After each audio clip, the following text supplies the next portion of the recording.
Very nice. We have Cynthia Wee, incumbent, on my left. A friend of mine for many, many decades. Not to mention how many decades we've known each other, but we're both getting on. And this is Felicia, who I've met recently and have been very taken with her energy. So I'm very happy that they're both on because these two women absolutely love Vermont. And that is the basis of Vermont politics. The love of the state, the love of the people. So that's a very good vibe for me. And I met her, so I'm awfully glad to be back in Tyson County. I will read some questions and give us each a couple of minutes to answer. Thank you very much. And let's see, how should we start? Do we have to flip a coin? Or anything? I've already been given this lovely blog, so I know she can also touch on agriculture, cocoa. Anyway, here we go. Let's start. Does anybody care to start? Well, that's right here. That's for you. Okay, it says, I would like to have explained how Montgomery replaced Bakersfield. Many people were not happy about this. Thanks. We each answer that, right? Come in, Moscow. There you go. Every 10 years there's a redistricting. That's not working. Hold on. Hold it down. Hold it down. There we go. Every year in the State House, there's a redistricting based on the census. So actually, it's coming up again for the committee that I'm on, the government operations, will handle taking the census numbers and creating districts, evenly spaced districts. So each district last time had 4,216 people in it. We don't know what it's going to look like this year. That's one reason that Montgomery Senate is part of the Orleans Senate. Just the numbers didn't work out. Thank you. And do you have anything to add to that? I don't think I have too much to add. Simply, it's drawn by numbers and party and power. So roughly each representative, it represents 4,000 people. Exact number Cindy has. So 4,216. That changes based on state population every 10 years with the census. If you want to make your concerns known, you can always reach out.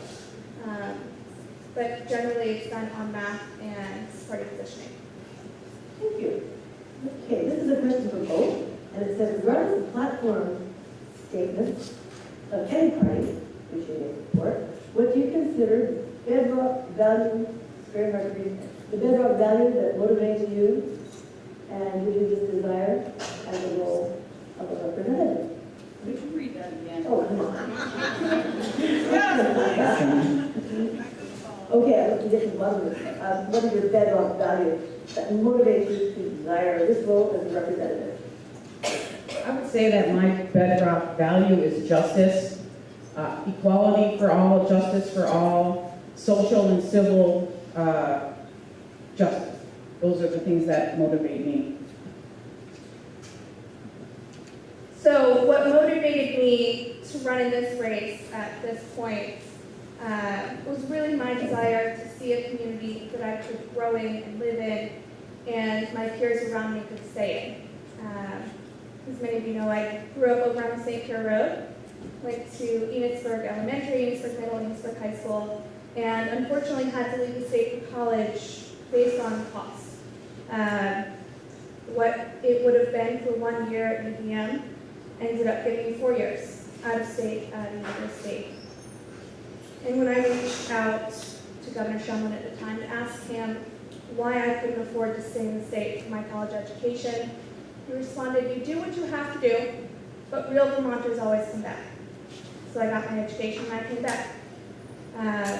Thank you. Okay, sorry. It's all right. And there's one question that said, Ms. Leffler, are you a lifetime Vermonter, born and raised? Where were you born and what town? So that's been answered. And it's too bad because I have to read that very clearly. I have to jump in there. I'm going to be completely honest with everybody. I moved to Vermont when I was a few months old. I didn't really get a say in the matter, but I have loved this state It's the only home I've ever known. I was born out in Boise, Idaho.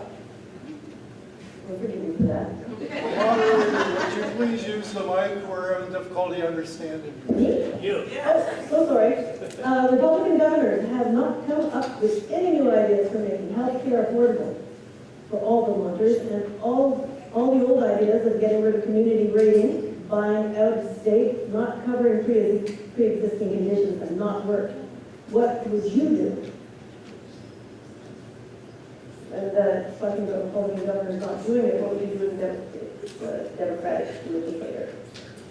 I'm a strong advocate of affordable health care for everyone through a single payer model. Right now, the state is in the process of a trial with the Affordable Care Act. So they're taking all the Medicaid patients in the state, and they're not charging, they're not actually charging the patients to get care. They're just taking each patient and assigning a certain amount of funding to those people. The other thing that we did this year is we tried to pass a bill that it was a study for primary care. So everybody in Vermont would be able to have at least a basic beginning care, which of course saves money on the other end. So those two things I think are really important. As most of you know, it's a lot cheaper. For example, Medicare costs about 5% in administration, where private health care costs like 35% in administration. So we definitely want to go to something that's a bigger body, like a Medicare for all system. We aren't going to be able to probably do that in Vermont, but I do support and voted for the primary care bill to get us going in the right direction. Thank you. Ms. Leffler? I don't have all the answers, and that's not something that is a discredit to my candidacy, because I want to hear from you specifically what you want to do. I have heard several who are in favor of Medicare for all, but I've also heard several that would like to make their own decisions regarding their health care. As a state and as a representative for Enosburg and Montgomery, there is not a lot that we can afford to do with a Medicare for all proposal. It's not something that's viable for a state of 600,000. And I think that we can urge our congressional delegation to represent our wishes in DC, as federal changes will be ultimately the next change in healthcare for the country. Thank you. And the question for both. What do you now do and commit to do if elected to learn about the needs of the diverse residents throughout Vermont? Did you hear that? No. Okay, sorry. What can you now, is that better? Just use the mic that they're using. We Oh, can't okay. hear your. You can just hold your little one. You can Oh, I'll hold my little one. hold your little one. Question for both. Oh, you're right, I'll do that. Okay. What do you now do and commit to do if elected to learn about the needs of the diverse residents throughout Franklin, Vermont? You're always first, right? I think we should switch. Oh, he's switching. There you go, first position. Right now, I'm knocking on every door in Enosburg and Montgomery and talking to each and every one of you to hear your concerns and what you would like done. So far, you've told me you'd like a state that's more affordable, you'd like lower property taxes. Somebody in particular has told me that they would like to see ATVs be able to use the recreational trails in the state of Vermont.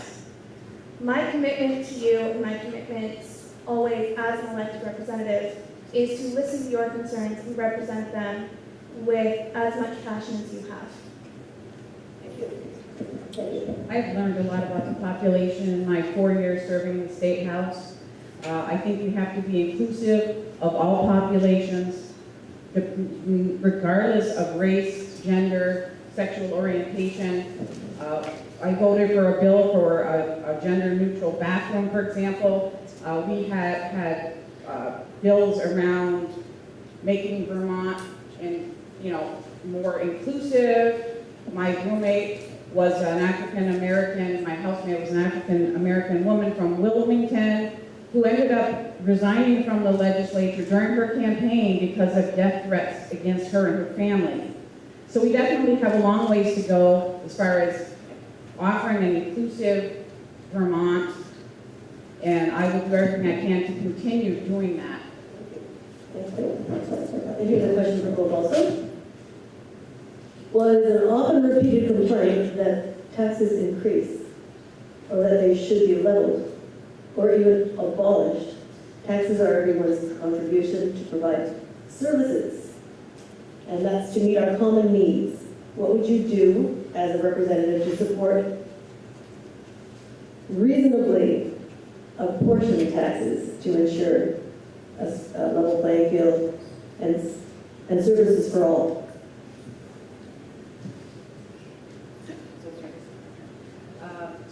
I'm happy to say that this year, in response to the Trump tax increases that Vermont is going to face to the tune of about $34 million come tax time, the Vermont legislature voted to reduce our tax rates in all categories. In fact, we got rid of the top category and compressed it into the third category. All the percentages will go down on your taxes in response to the increase you're going to get from the federal government.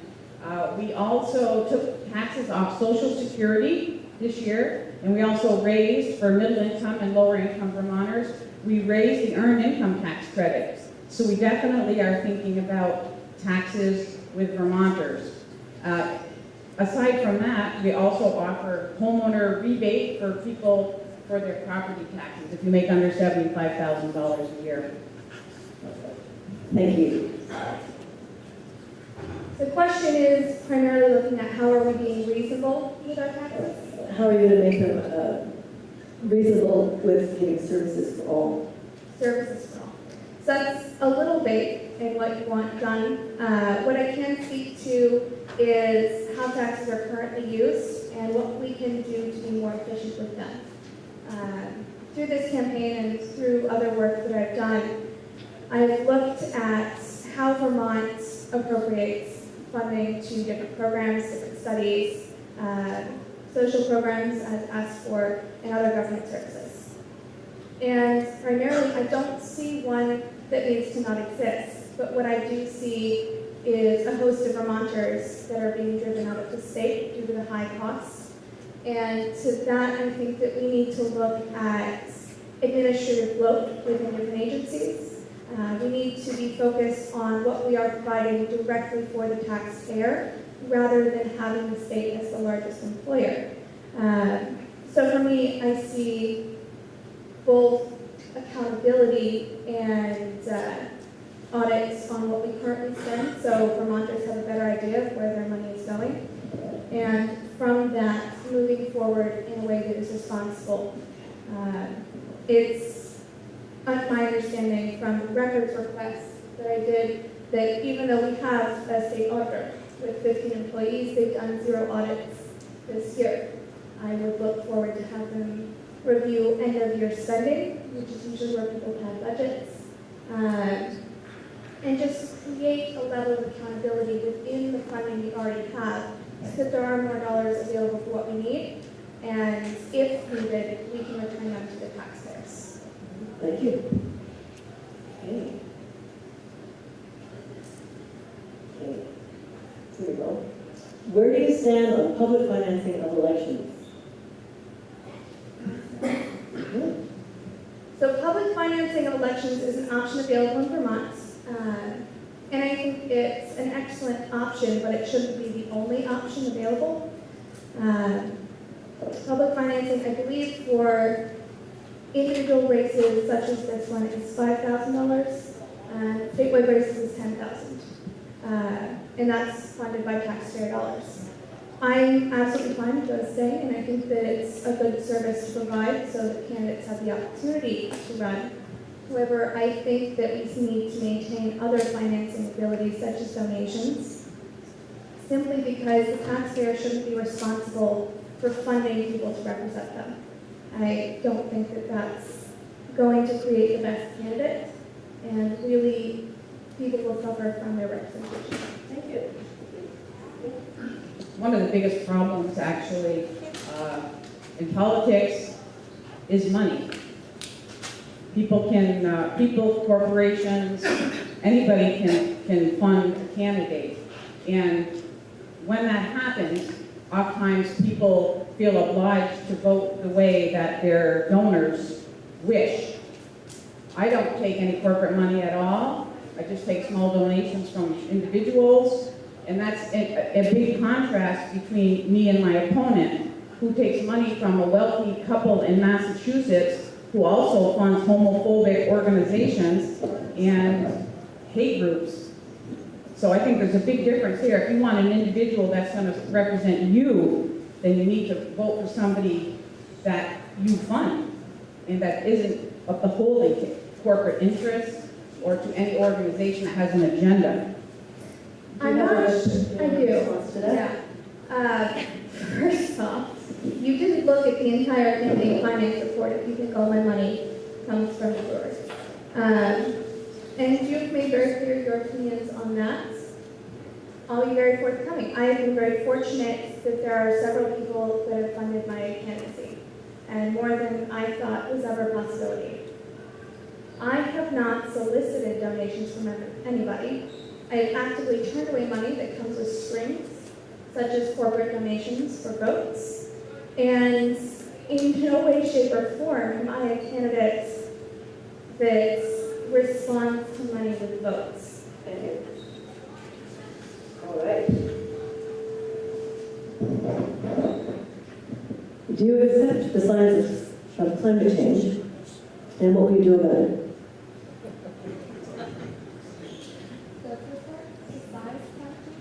No, I said, would you accept the science of climate change? Tim Murphy, thank you. Of course I accept climate change.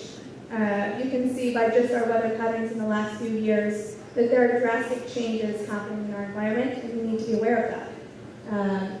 Actions that we take as a state have already been very proactive in looking towards avenues in which we can reduce carbon emissions.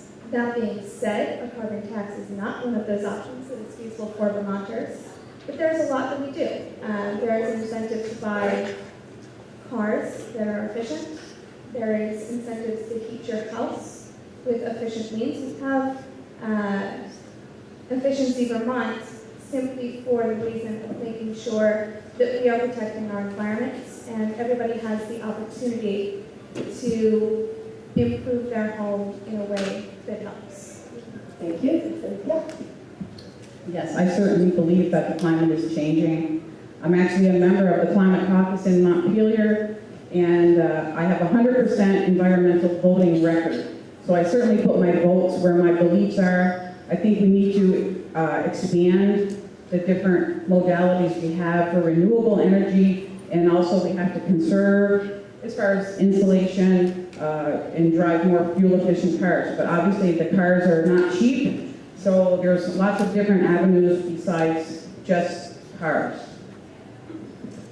Thank you. Now, this is one of the consolidation of schools. If anybody is not familiar with Act 46, it is about the consolidation of schools and the trickle-down effect after that. So the question is, your stand on Act 46 now, and if applicable other bills that were precursors to Act 46. If opposed to it, I imagine that if you're opposed to Act 46, what would you do to change it? I forget who's first, that would be you. There you go. Well, I wasn't around to vote on Act 46.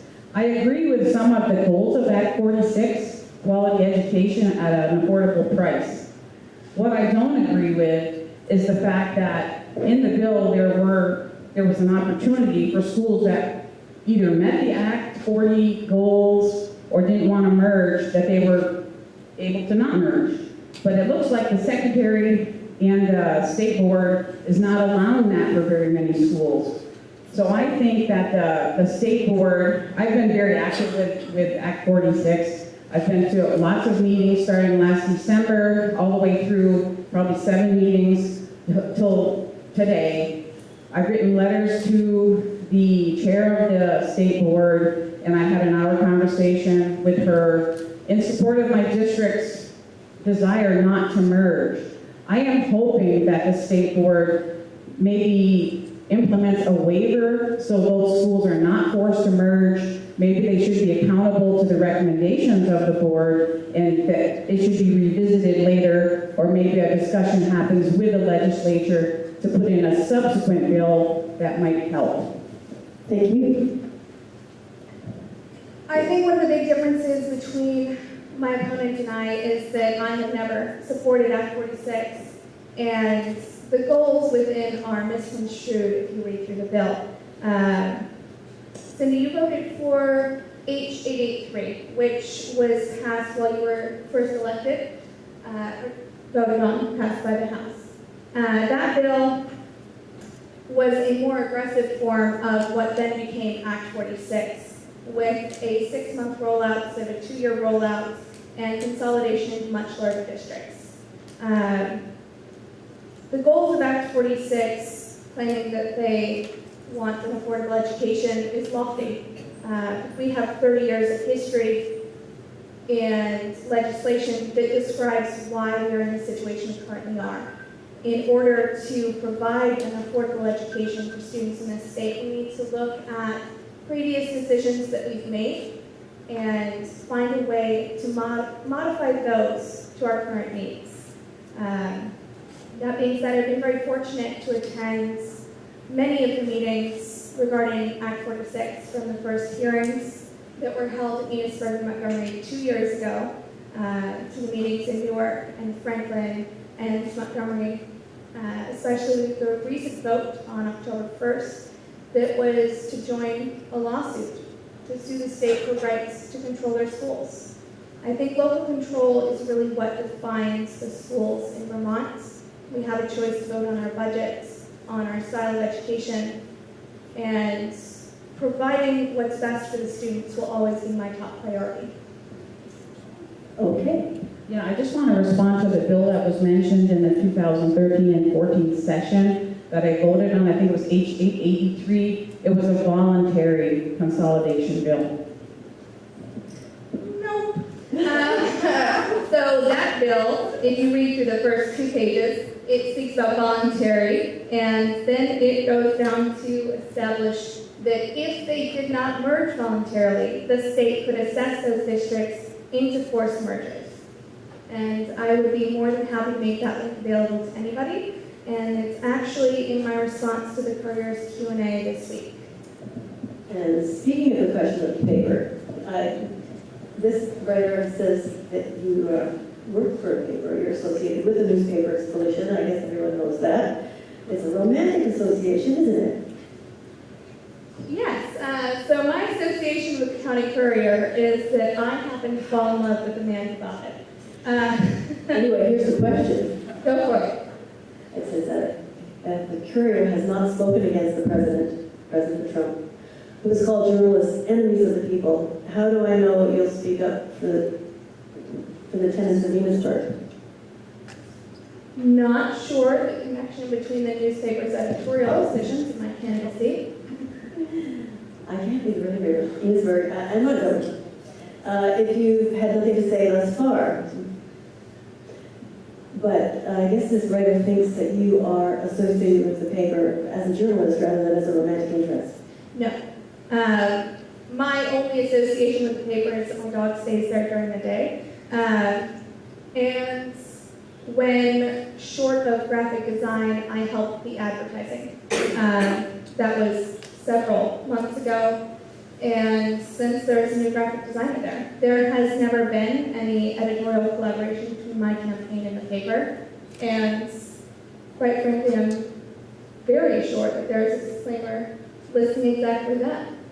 What that publisher chooses to do with his free time and what I choose to do with my real estate business and my candidacy are not whatsoever connected. Thank you.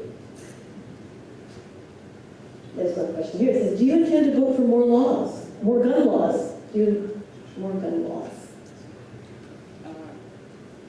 That will be in the future. I don't expect there will be any more gun safety laws. I think anything that was needed was done this past year. A lot of times we hear that Vermont is the safest, when actually We have 3 times as many gun-related deaths as Massachusetts, who has, I think it's 3.5 per 100,000, and Vermont has 11 per 100,000. So we really aren't the safest.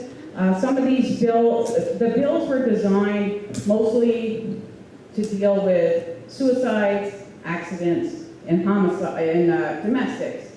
As far as a lot of people are saying these aren't going to help with the mass shooting. Well, there was a mass shooting that almost happened in Fairhaven, but there's very little we can do to avert a mass shooting. We did invest hundreds of thousands of dollars into mental health, school safety, and so on and so forth in the 2019 budget. But the only thing that might help in a mass shooting is a smaller magazine. But other than that, it's a very difficult thing to manage. Thank you. How about you, Ms. Keisha? So there were 3 gun bills passed earlier this year, all 3 of which my opponent voted for. And the former 2, forgive me for not knowing their acronym, I know them as their bill number. So that's H422 and I believe S221. The former of those was for domestic assault and victims thereof. That bill was about 6 years in the making, and there are iterations of it in previous sessions if you look. That bill went round and round and round because it lacked due process until this last time. I understand that Vermont has had several issues regarding domestic assault. I believe there were 3 homicides earlier this year in Burlington, 2 of which were done with knives. So we as a state need to move forward to support our local law enforcement so they're able to protect those victims better. The second bill, 221, was for the suicide extreme risk protection. And the third bill is what I stand most strongly against because as it started, it was not a gun control bill. It was then gutted and stuffed with dozens of different amendments and provisions, all of which are contradictory to one another, which creates an unenforceable bill that's very difficult to justify voting for, which I believe the introducer of that bill, the Democrat Dick Sears, then called unconstitutional. Do you have a rebuttal? No, I did vote for those bills, and we're going to save some lives with those gun safety measures. Thank you. What is your view of the $15 hour minimum wage law, which was vetoed by Governor Scott last spring? I'm in support of the $15 an hour minimum wage. I voted for it, and one of the reasons I voted for it is because people cannot afford to pay their bills. The cost of living has skyrocketed in the last 30 years, yet the wages have not. The national minimum wage is $7.25. You cannot go lower than that in your state, but Vermont luckily raised theirs from $8.40 to $10.50. I was in that committee actually, and this is going to help people be able to afford to pay their way. Right now, people are having to depend upon the state for their health care, their child care, maybe for a bigger rental rebate check. We need people to be able to get and earn enough money after working 40 hours a week, not to live in poverty and have to have help from the state. It's really the employer's responsibility to pay wages and benefits for his employees, not the state. Thank you.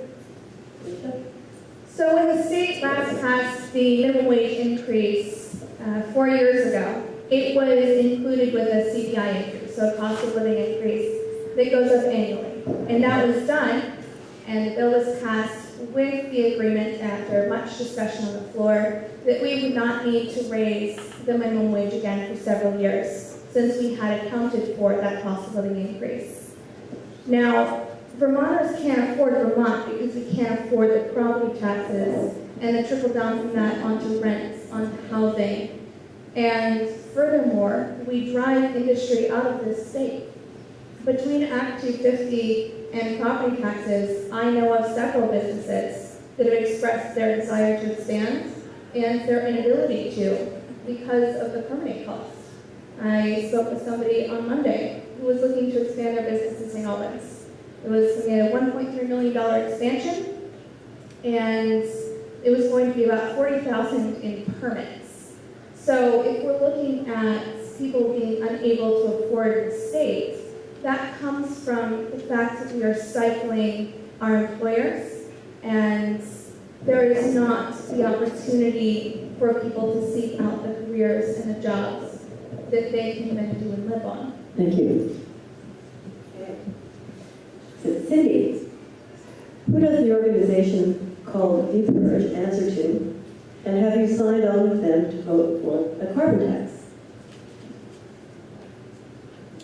See the first part? Who does the organization called VPURGE answer to? To whom?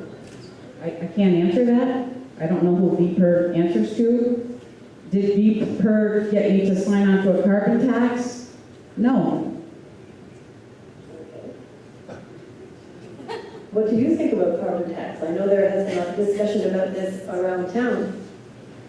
A carbon tax is an effort to drive the state away from carbon emissions.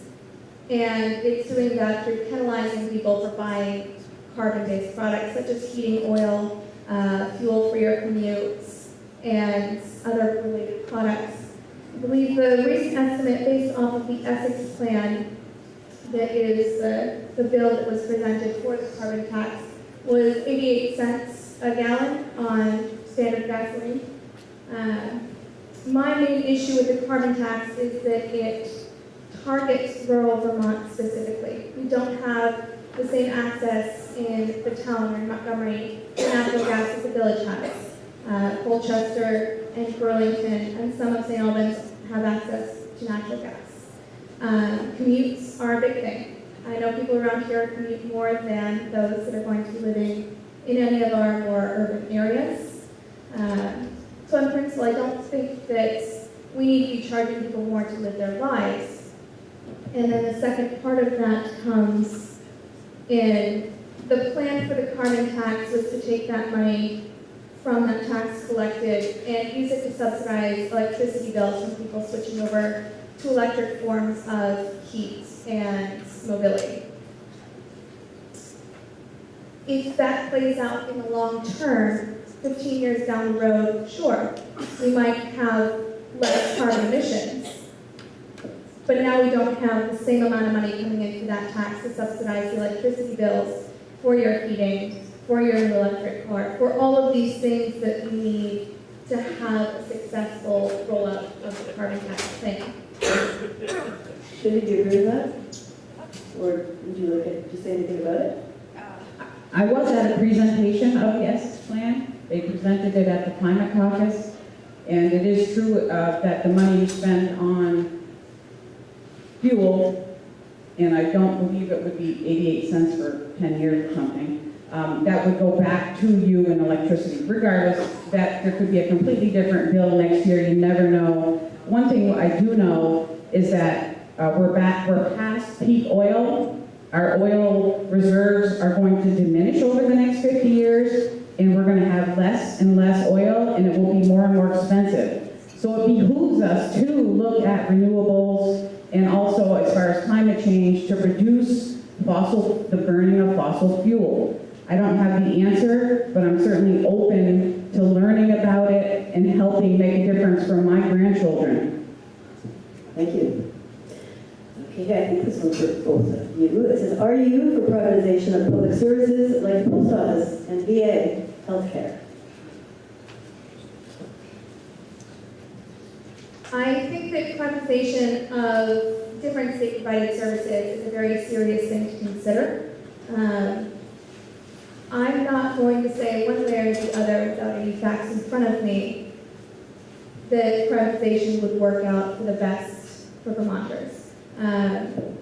More specifically, given that the post office and the VA are federal programs, we don't have a lot of impact on privatization or maintaining them in the public sphere.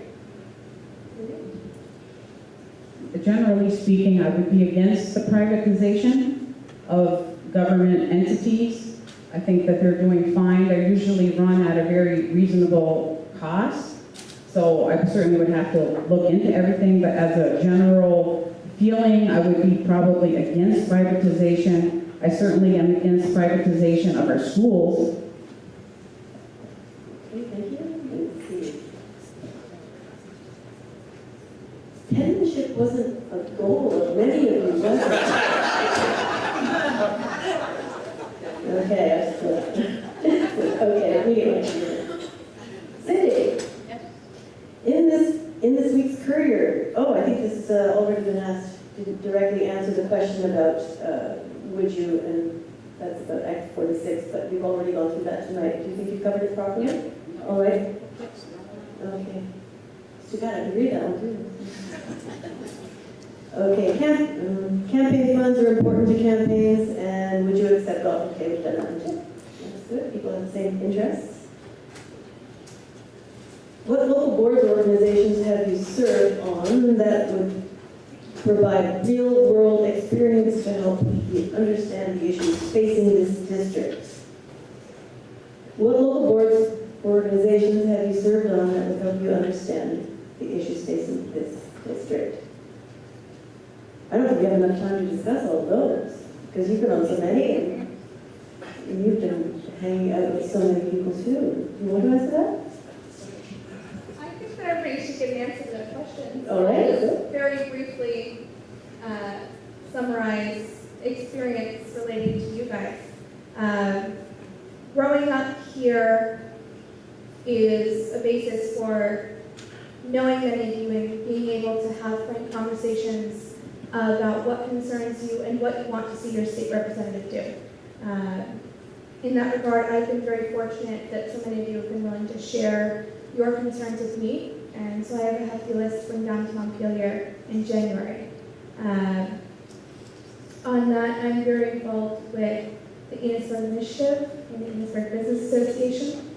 As a realtor, there is a lot of conversations that I have with people who are in the area looking to sell their home, or people who are looking to move to the area and want to know what opportunities they have for their families. So I think that both in my day-to-day job and through my work campaigning and my experience with policy writing previous to this and through college and through the Political Institute, I've been very well equipped with the tools and the opinions to make a difference. Thank you. Cindy? Yes, I can answer that. I served on the school board for a little over 4 years with Penny DeMar sitting right there, before my son decided to apply for a job at the Cold Hollow Career Center. So I quickly resigned so as not to have any conflict of interest there. I served on the Opera House board during the renovation process. I was the publicity chairperson for at least 4 years. I never really tracked that. I was on also the Notch board for many years, our local federally qualified health center board. I am on the PBS Community Council right now, which is a fantastic board. And I also, of course, am involved locally with the Enosburg Initiative and those organizations. And I play bluegrass. How do you feel about Act 46? Well, we've done that too, my goodness. Mrs. Reed, Ms. Leffler, what are the differences between a progressive and a socialist, such as Bernie Sanders? Who wants to answer that one first? I think the self-proclaimed progressive is going to be best to describe those differences. Yes, okay. Well, there's a little overlap here because Bernie Sanders actually 30 years ago, a little over 30 years ago, was behind the starting of the Progressive Party, an independent third party in Vermont. One of the differences between us and the two major parties is that we don't take any corporate money. And that was the reason behind starting the third party. We are a major party. We have all of the benefits of a major party. We have lots of people in office, and we do align with the Democratic Party. They are closest, they match our values as closer than the Republican Party. Let's take a quick second just to point out that you mentioned the Progressive Party has several elected leaders, and I don't believe they started getting elected until they ran jointly as Democrats and Progressives. And this is just my follow-up question for Cindy. Do you think that as a progressive, leaving the Democratic nomination open to somebody else, you would still have the opportunity to run on your values? If I have the question right, would I be able to run as a progressive alone? Yeah. I did that before. I did that in 2008. And three-way races don't work out for obvious reasons. The two parties that align are going to just take the same people, and the person with the least amount of votes is going to win, and that is exactly what happened to me in 2008. We definitely need three. If there were four parties, it would be a different story. But with three, the odd number causes a problem, so we definitely have to align with the major party that matches our values the best.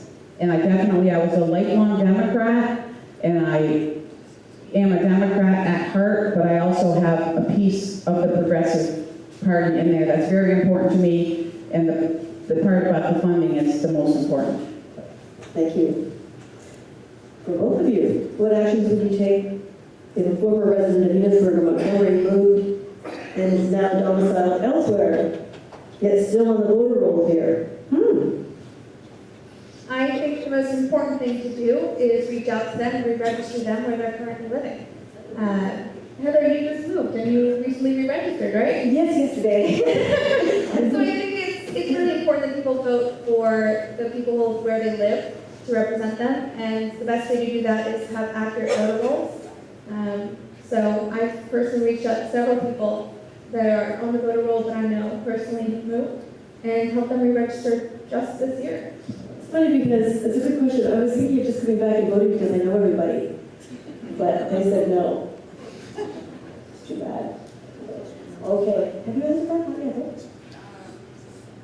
I think some people move and just don't re-register as quickly as possible. And it's totally fine as long as you're voting in just one place. I have noticed on the voter rolls that there are a lot of people that have moved years ago or have passed on that are still on the roll. So I think that they're not updated as often as they could be, but I think that probably is the job of the town clerk to notify the Secretary of State that these people have changed residences or have passed on. So it's an ongoing situation and challenge. Thank you. All right, now this is an overlap of another question, but we might as well find out where you stand on these issues anyway. So some contributors are involved in anti-LGBT and anti-marriage equality programs. And you've answered that, you've addressed that, saying that nobody will bother you and make your vote can't be bought. But it says, what is your position on LGBT rights and marriage equality? Cindy? Oh, sorry. I'm a strong advocate of social and civil rights based on freedom for all, justice for all. I think I already mentioned it, some of my best friends fit into that category, and I love them dearly, and they're some of the best people that I've ever met and ever been friends with. So I'm a strong advocate, and I think that's clear to most people that know me. This, my answer part, first and foremost, is that I've always been in support of the LGBTQ community, and that support's never wavered. When I went to school out of state for college, I chose an all-women's college, primarily because of age and just being so far away from home, and the education and the location made the most sense for me. In that situation, I had a lot of opportunity to interact with people in the LGBTQ community and to learn more about them and how they like to be referred to, what their needs and wants are. And what it boils down to, ultimately, is they are the same people that you and I are, and they deserve the same rights and the same dignity. I think that people who know me understand that most, My personal relationships to that community through friends and family is one of the reasons why it is so near and dear to my heart. And it's why allegations coming from my opponent's camp are so off the mark. Thank you. Thank you. All right. What is your position on universal health care, especially regarding pre-existing conditions? And I know we did something on health care earlier, but pre-existing conditions is something that is very important. Go ahead. It sounds like maybe the person wants to know about the Obamacare.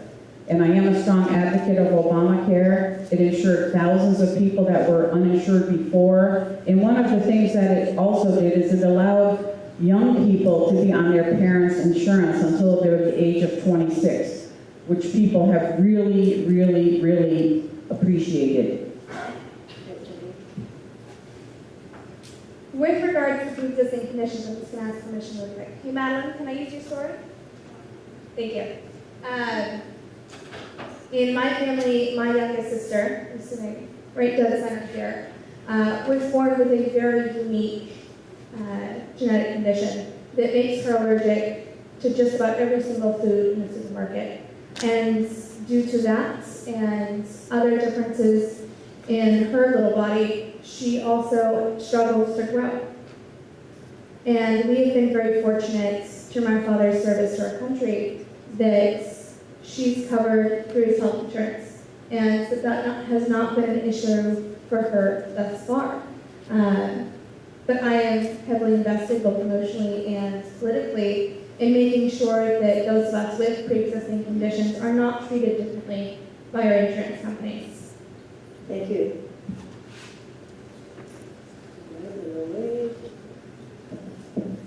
I know both Cindy and Felicia. I know Cindy to be someone who seeks information in order to take a position on an issue. In contrast, Felicia has always seemed to have an opinion and then finds the info to back it up. So opinion first, backing it up after. Are these fair observations? Can we have a vote on that?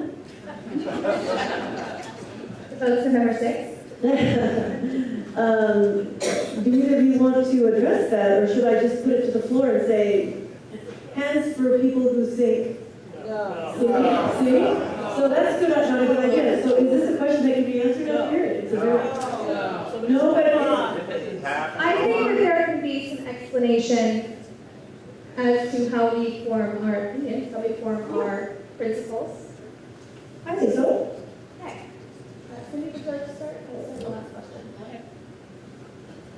So my principles that I'm running on and hoping to represent you with come from my extensive research. And it's interesting that you say that I have opinions and then find the information to back them up, because I'm a very data-based person.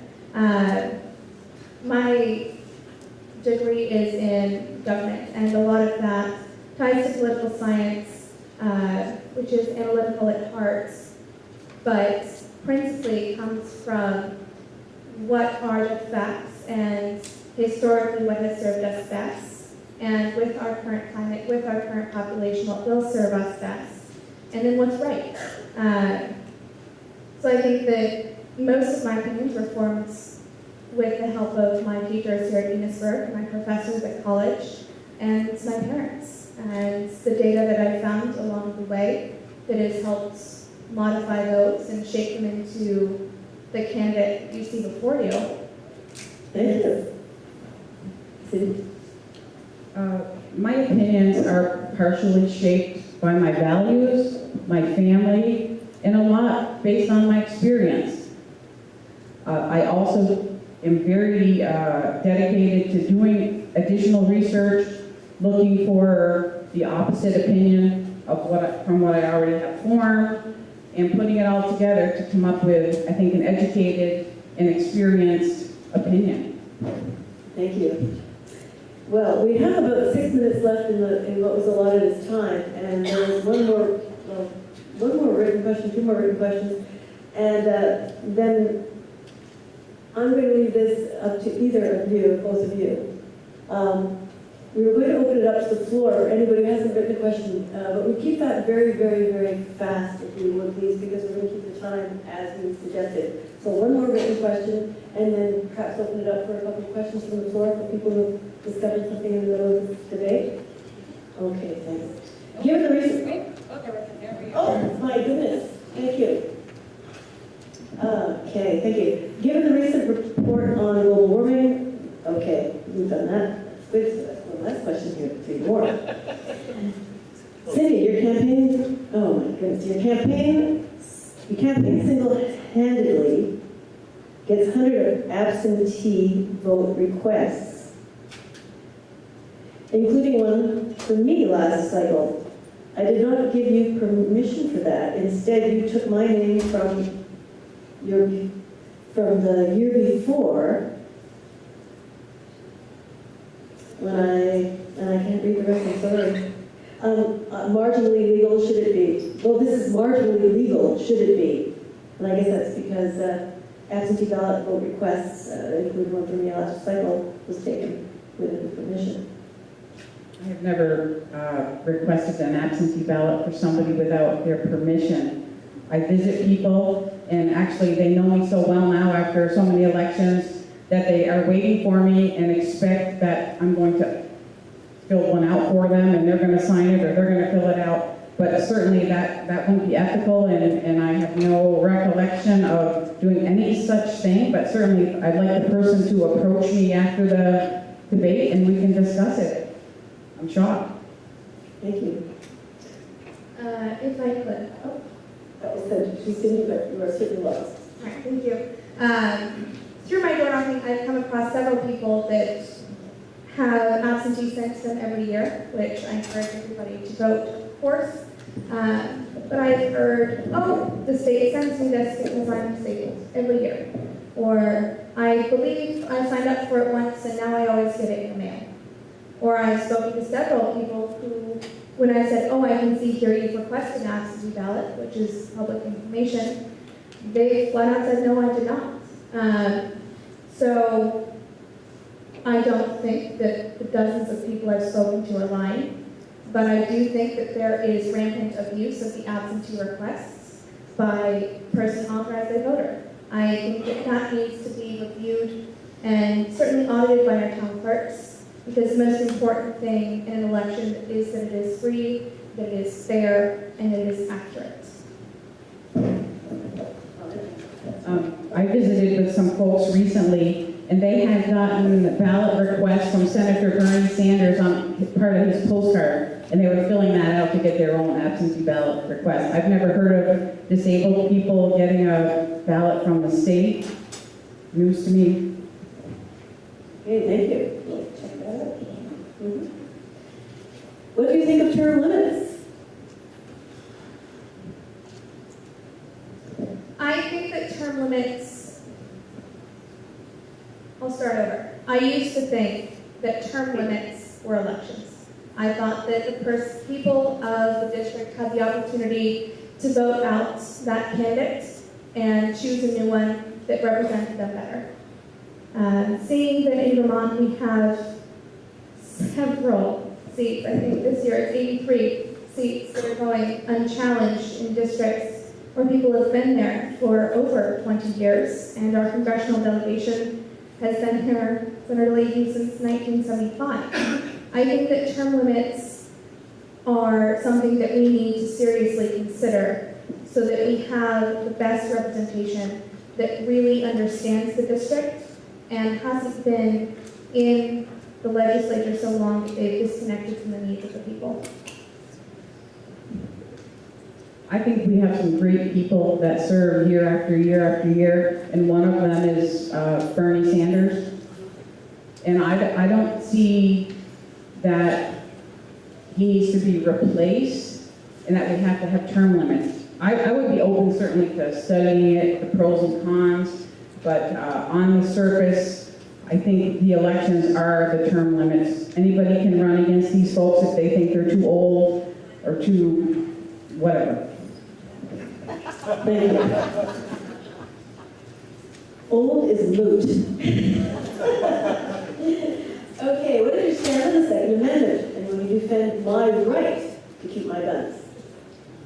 had that discussion earlier, but is there anything you'd like to add? What would you, will you defend my right to keep my gun? I'm certainly a proponent of the Second Amendment, and certainly the issues that I voted on in the legislature did not take anybody's guns away. So I would not be interested in taking anybody's guns away, and I think the safety of all of us has to be considered, and I think it's worth a few little tweaks and inconveniences. In actually, all of the legislation that we pass is grandfathered in, so if you have a large magazine, you can keep it. So I don't see that it's a really hardship, but I guess it's up to the people to decide if they feel differently about it. Thank you. I'll start with an actual answer. Yes, I will defend your Second Amendment rights. And that comes on principle, something we talked about earlier. The Constitution, both in Vermont and our nation's Constitution, were not created with the thoughts that it would become irrelevant to us. And many of the provisions in the third gun bill flew directly in the face of the rights we are given as individuals. Principally as a candidate, I believe that the individual should always stand on equal footing with the state. That it is most important to provide a government that is responsive to their people. And if we begin to judge amendments based on emotion rather than facts, then we begin to alter the fabric of our country.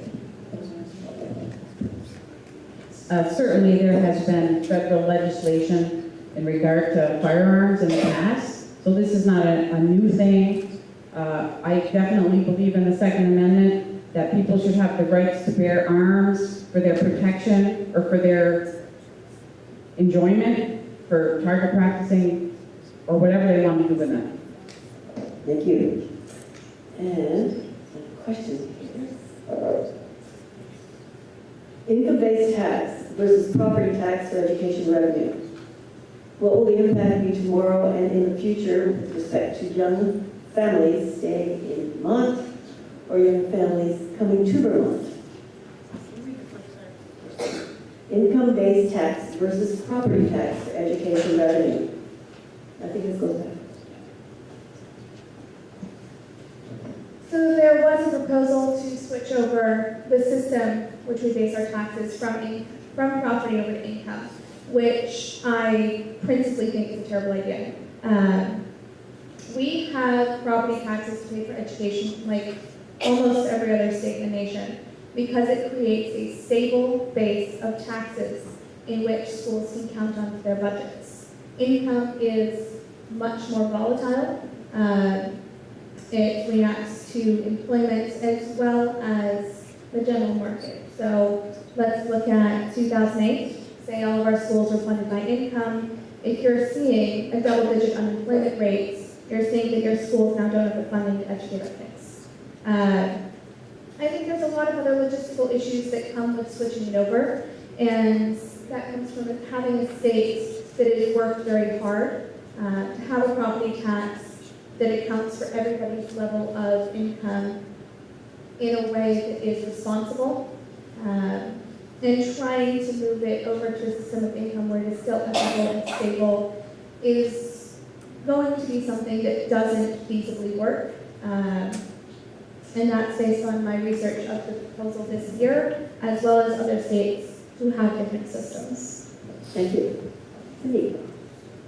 I was co-sponsor to a bill that would fund education based on income tax. And this year, the Ways and Means decided to fund part of the education on income tax. And it's also, the income tax model is also supported. It's an initiative and supported by the Public Assets Institute in Montpelier. And they are a nonpartisan think tank. And they have been advocating for this for years. So the Ways and Means Committee went ahead and they funded part of the education based on income. And I've seen the numbers, I've studied the proposal, and we do have the homeowner initiative for people under $75,000, and we pay about 2.25% of our income for property tax. But when you look at the very wealthy, they're paying like 0.5% of their income on property taxes. So I guess you just have to decide if you think that's fair or not. But the governor vetoed that bill because it was a new tax. Whether or not it was going to save you money, it didn't matter. And thus the danger in having these very firm ideas with no wiggle room. So it might have saved us money, but we'll never know because it was vetoed, because it was a new tax. It was replacing a property tax, but because it was new, it was going against the governor's promise. So I think you have to be careful in politics what you promise, because you might be shooting yourself in the foot, so to speak. Well, if you protect that Second Amendment. Well, we do have one more question. It is for Cindy. So, tell us about the gender-free restrooms that you helped pass. I do not appreciate using a facility that has been used by a male, both all over the facility and on the floor. It's very unpleasant. Have you ever been married?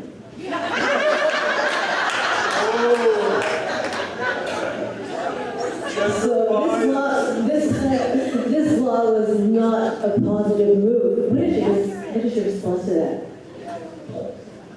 For single-use bathrooms, they are now deemed gender-free, so any person, no matter how they identify, can use the restroom in private. I know that I've been to Maple Fields in Morrisville, for example, and the ladies' room was full, and I went to the men's room.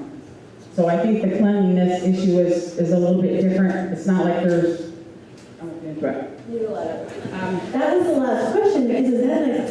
So, thank you very much. Now, we are over our time by about 5 minutes, but there are some people who may want to ask questions from the floor. And we'll allot another, perhaps, a few minutes for this, ladies. Did you go for that? Yeah, we have the auditorium until 8:30, so. All right.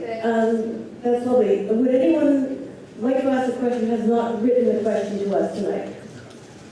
Barry?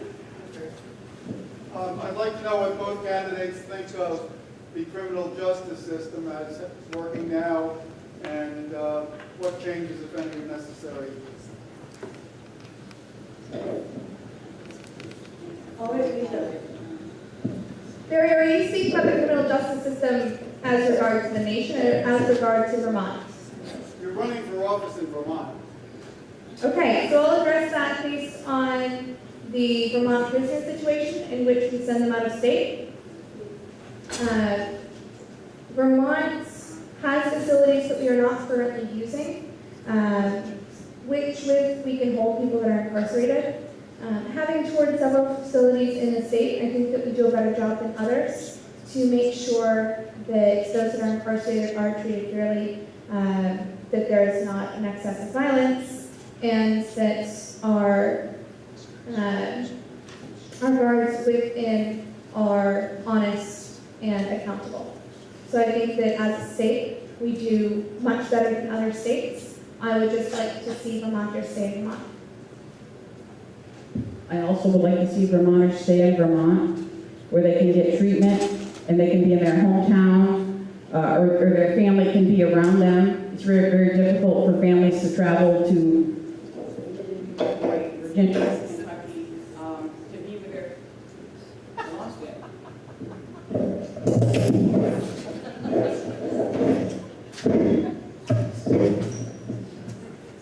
It's very important to have families be near their loved ones for rehabilitation. I think there's a lot we can do in the criminal justice world. I don't think we need to incarcerate people for nonviolent crimes. I think there's other ways that we can help our people choose a better path. Thanks. Is that enough, Barry? What about about the length of prison sentences, including for violence offenders?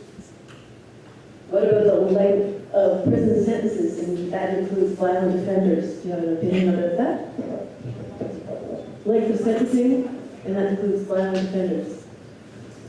A lot of sentencing, particularly for violent crimes or crimes related to drugs and drug trafficking, is regulated by the federal minimum and maximums.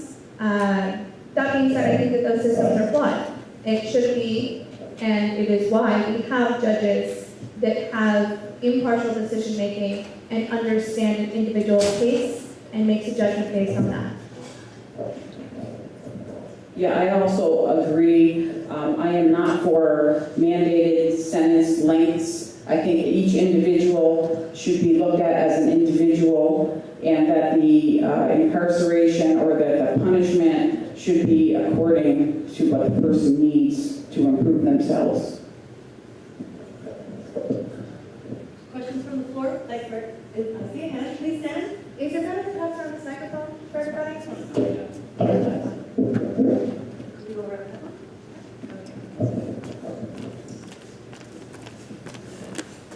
You guys can just pass it from person to person.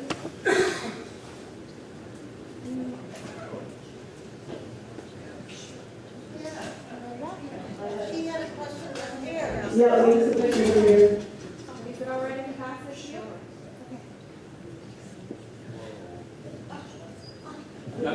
Jump in line. So my question is, during the last session of the legislature, a bill was passed that would regulate toxic chemicals and the required disclosure of them in consumer products, children's toys, and the like. Governor Scott vetoed it. If such a bill came back up again in the legislature when either one of you were there, would you support that kind of bill, and would you support overriding the veto if the governor vetoed it? I can answer that. I voted for it. I would vote for it again, and I would vote for an override.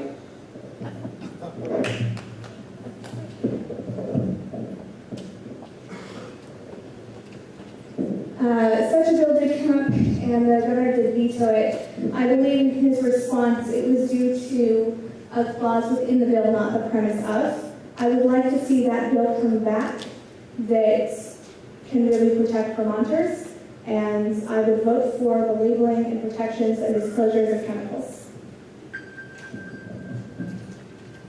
My question is a clarifying one for you, Felicia. It's not for both of you.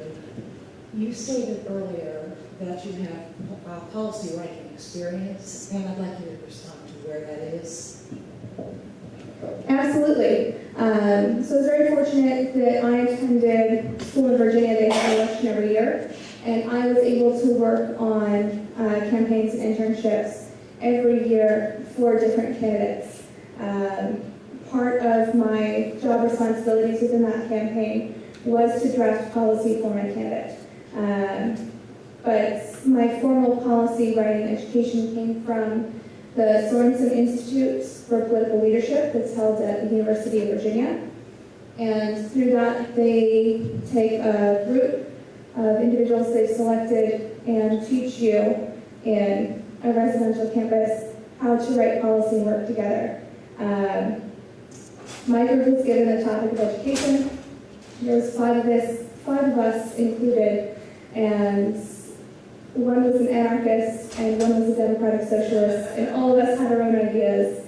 And through that experience, it was coming to a compromise. The bill we came up with and then made it to committee of the Virginia General Assembly was regarding the trade school funding in Virginia and extending a tuition assistance grant to that to address the needs of welders in the shipyards.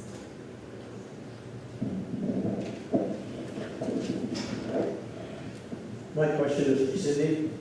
In today's Courier, you have a large campaign ad that states that you paid for the ad. And earlier this evening, you made it very adamant that you accept no corporate funding from anybody. Now, the 5 people in this ad, or groups in this ad, that are endorsing you, you're saying that you got nothing from them whatsoever. You will get nothing from them whatsoever. Is that what you're saying? Can you list the groups? Well, it starts out with Bernie Sanders, then it goes to Vermont Conservation Voters, NEA, the Sierra Club, the Vermont State Employers Union. You know, they're not paying for any of your flyers, any of your mailing, they're not paying for anything. No, but I did receive a donation from the NEA and the VSEA, not from Bernie Sanders and not from the Conservation Voters, and I think there was another one. The Sierra Club, no money, no. Okay, thank you. I have another question, once I can have the floor. As co-chair of the Workers' Caucus in Montpelier, we work very closely with the NEA and the VSEA. We're pro-union, pro-worker organization. Like I said, I'm co-chair with Joey Donovan, that's TJ Donovan's mother, and we run that meeting every Wednesday through our lunch hour, and we learn about what worker-type bills, are up for debate, and then we share the information with other legislators to help support and strengthen the role of the middle-income worker. My second question is, I'd like to know where, again, for Cindy, I'd like to know where you stand on legalization of marijuana.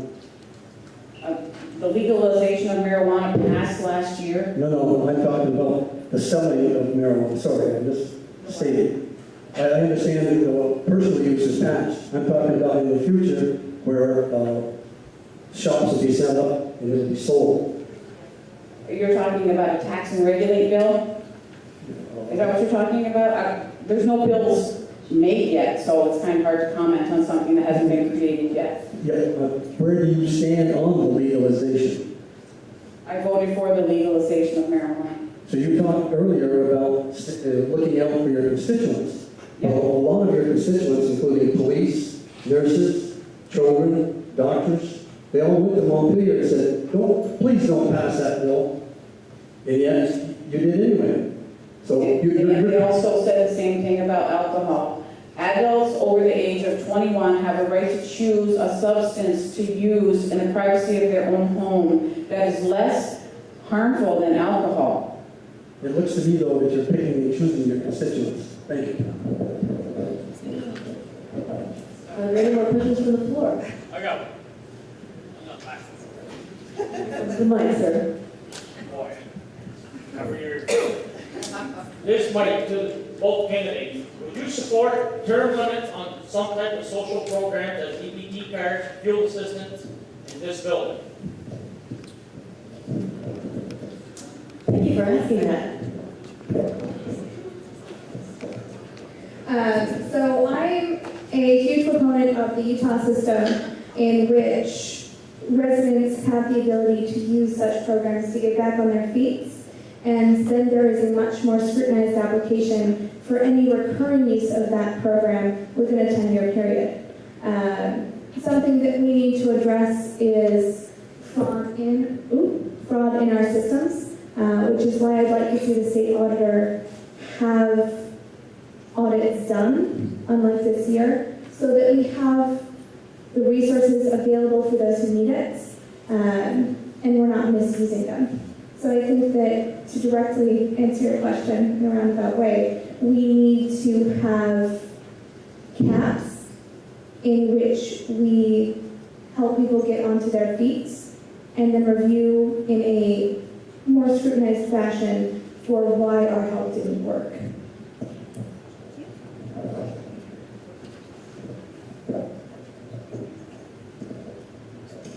The only welfare type program that we have remaining in the state of Vermont is a program called Reach Up, and it already has a 5-year lifetime limit.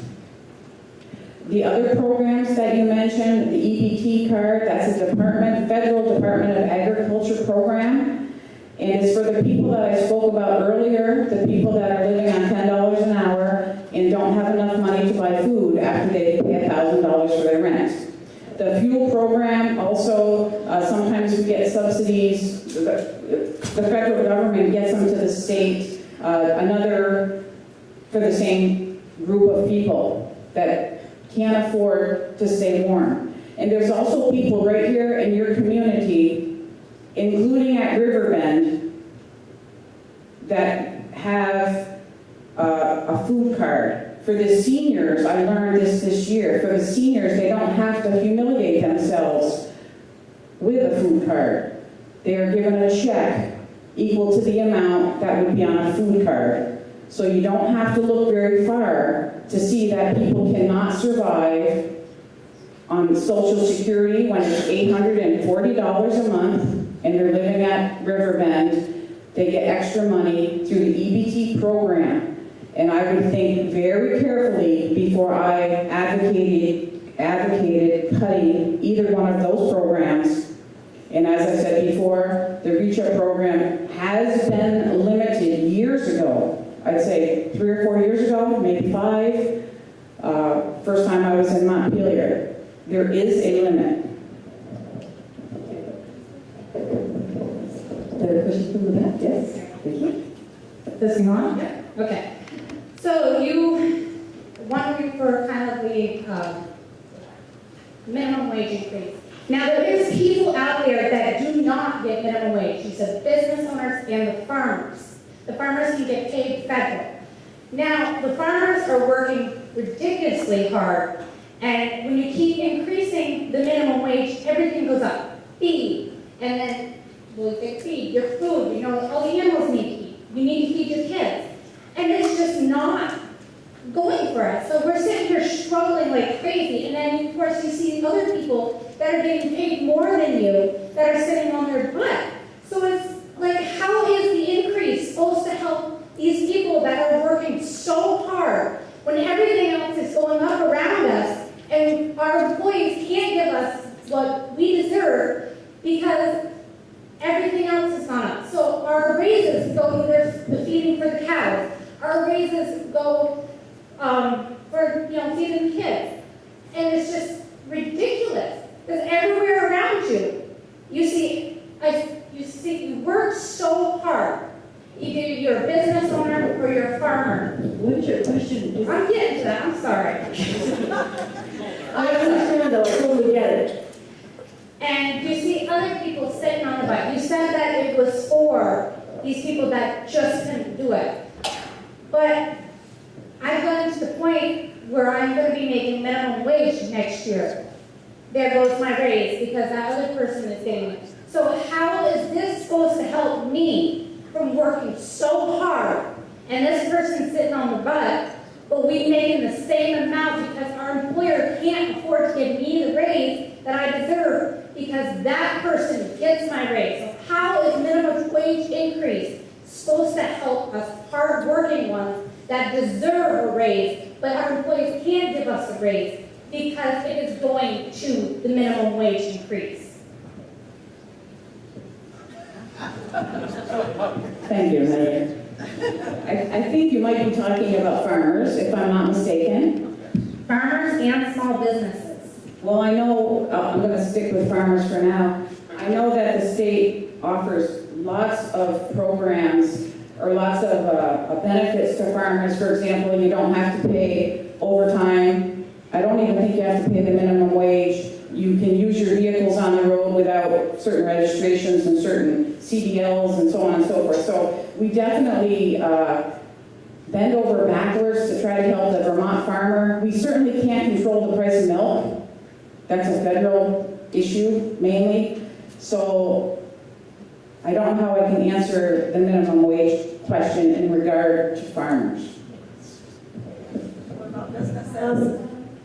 I was just going to ask for clarification. Was the question about minimum wage or was talking about the EBT card and everything else that they're getting money for not working and welfare systems that they're getting money for not working? And the people who are working are paying for that? Yeah. Okay. That's part of it, maybe. I get it. Sally, we discussed this when I knocked on your door earlier this summer, but it's the fact that the state keeps raising the minimum wage. It's kind of like chasing after a carrot at the end of a stick. In the fact that employers have no ability to give their own discretion based on what they pay their employees.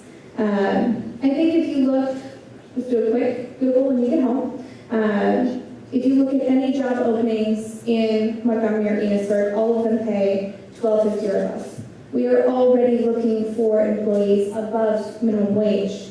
But when it comes to people who are self-employed, which 94% of Vermont businesses are small businesses, when you're looking at people who work on farms, they're dedicating their time and energy and money to making sure their business survives. And the more we put the minimum wage out of reach, they're not going to be able to hire the help they deserve or pay them based on their successes. I know personally, there is an example of an employer who's been looking for an employee for about 6 months, and they're willing to pay $14 an hour, and they can't get somebody to work. And there's another person who has a business that can't afford to give raises because they're in the same situation. So I think that when it comes to the minimum wage and when it comes to looking at our farmers and our small businesses, we need to allow them the discretion to pay their employees. That's why there's a federal minimum. It's why all 3 jobs I worked in college were at $7.25 an hour. Employers pay good employees well. And I'm sorry I interrupted you on that. When I was a herdsman, I made $150 a week, and sometimes the farmer didn't take a cent home from the mill check, but he made sure I got my $150 for my 2 kids and myself. Yeah, but So, then you but- got the people that, who wants to get a job for farming? Oh, I know nobody did. I But they gave can 5 get days a notice. hire So. somewhere else. I know. So it's just not. If we're talking about the employer, out of the goodness of his heart, his or her heart, just offering their employees a decent wage, that's not the case. That's why we have labor law. People have fought and died for some of these labor bills, including minimum wage, 40-hour work week. It goes on and on. In years past, employers had children working, shucking oysters, hurting themselves. This had to stop, and we had to fight for labor laws, and I believe in labor laws, and I fight for them every week in the State House.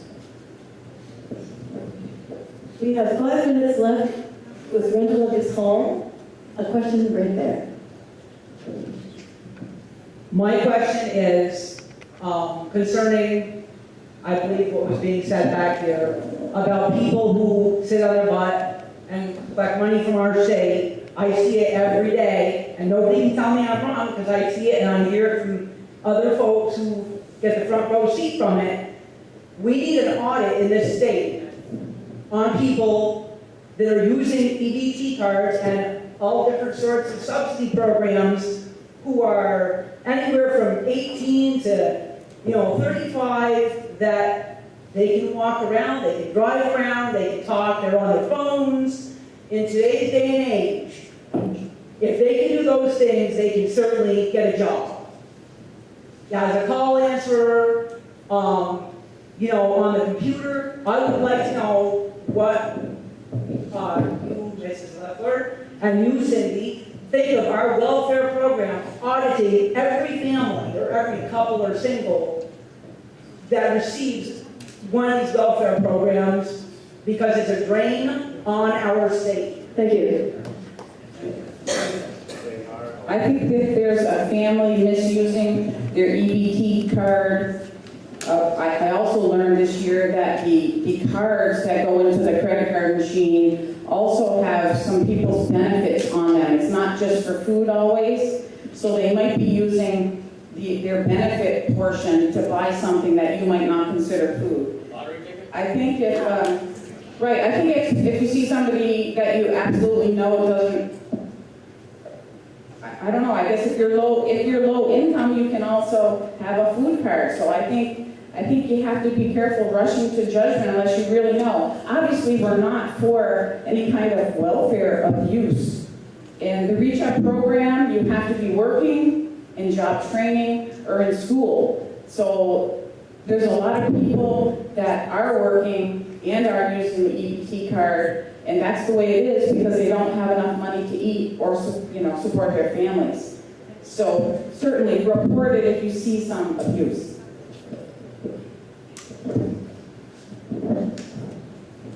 I think this comes back to my earlier answer, that we have a state auditor who's elected every 2 years, and we have 15 people on his payroll, and this year they've not done a single audit.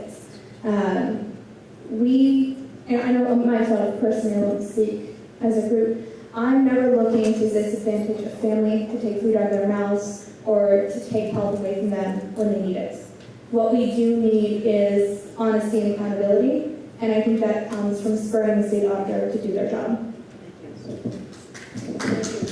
Thank you, everyone.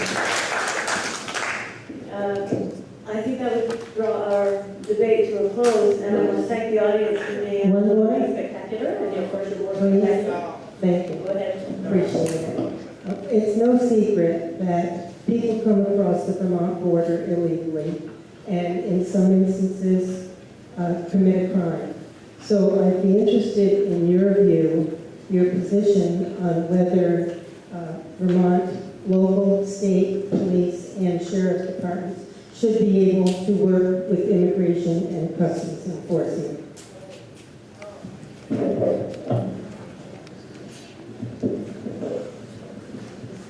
Linda, is your question specifically about how the departments work together? Or should they be able to?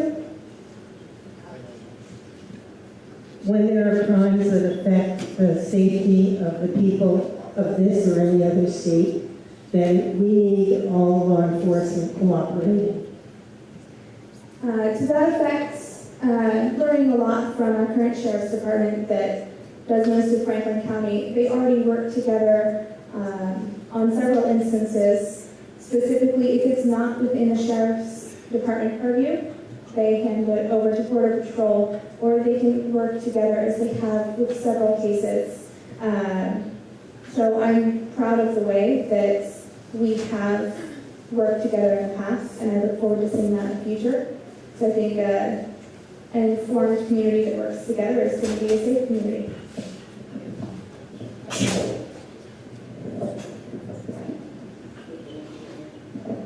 I think the system that we have in place works fine. The border folk handle the immigration issues, and the Franklin County Sheriff protects all Vermonters, or all folks living in Vermont. And now, we can't accept any more questions because we've only got the hall until 8:30, but we do thank you all very, very much for coming. Thank you.